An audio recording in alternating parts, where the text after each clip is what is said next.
अशा या असामान्य महान अद्वितीय आणि जगभरातील संगीत प्रेमींच्या मनावर गेले 8 दशके अधिराज्य गाजविणाऱ्या स्वर सम्राज्ञीचे 12 शोकप्रस्ताव असल्यामुळे ते प्रिंट जी माझ्या हातात आलेली ती प्रिंट अत्यंत बारीक फॉन्टमध्ये होती आणि थोडी अस्पष्ट होती। राज्यातील किंवा सभागृहातील कुठच्याही व्यक्तीचे सदस्याचे इकडे मन दुखलं असेल तर मी मनापासून दिलगिरी व्यक्त करतो। सन्मान्य सदस्यांना एक खुलासा करू इच्छितो। परवाच्या दिवशी आपल्या अधिवेशनाच्या पहिल्या दिवशी प्रथेप्रमाणे आपण शोक प्रस्ताव घेत असतो आणि आपल्याकडे जी प्रथा आहे आणि जे आपण यापूर्वी BSc मध्ये ठरवलेलं त्याच्या अनुषंगाने शोक प्रस्ताव हे केवळ अध्यक्ष वाचून दाखवणार असा आपण निर्णय घेतलेला। त्या अनुषंगाने हे शोक प्रस्ताव त्या दिवशी 12 शोक प्रस्ताव होते आणि त्याचं वाचन मी सभागृहात केलं।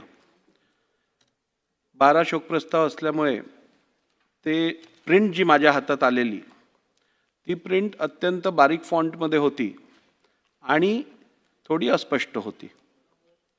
त्याप्रमाणे त्याच्यात काही तांत्रिक चुका होत्या ज्या सुरुवातीला नोट करण्यात आल्या नव्हत्या। वाचन करत असताना तसंच्या तसं ते वाचन झालं। ही एक चूक त्या दिवशी वाचन करत असताना माझ्याकडनं घडली।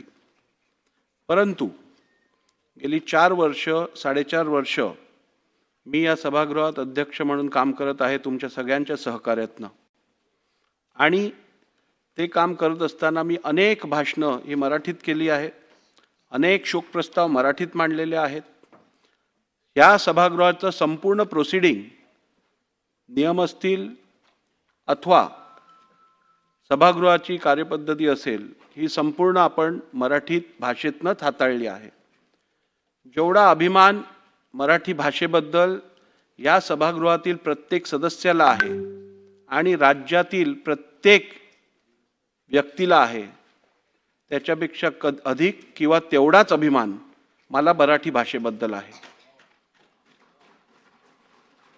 स्वर्गीय आशाताई भोसले ह्या आणि ह्यांच्याबद्दल अवमानास्पद बोलण्याचा विचारही या राज्यातली कोणतीही व्यक्ती करू शकत नाही आणि निश्चितपणे विधानसभेचे अध्यक्ष तर मुळीच असं वक्तव्य करू शकत नाहीत।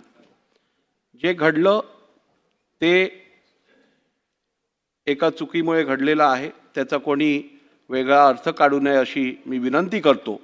आणि तरीही त्या भाषणाच्या वाचनाच्या वेळेला जर का राज्यातील किंवा सभागृहातील कुठच्याही व्यक्तीचे सदस्याचे इकडे मन दुखलं असेल तर मी मनापासून दिलगिरी व्यक्त करतो।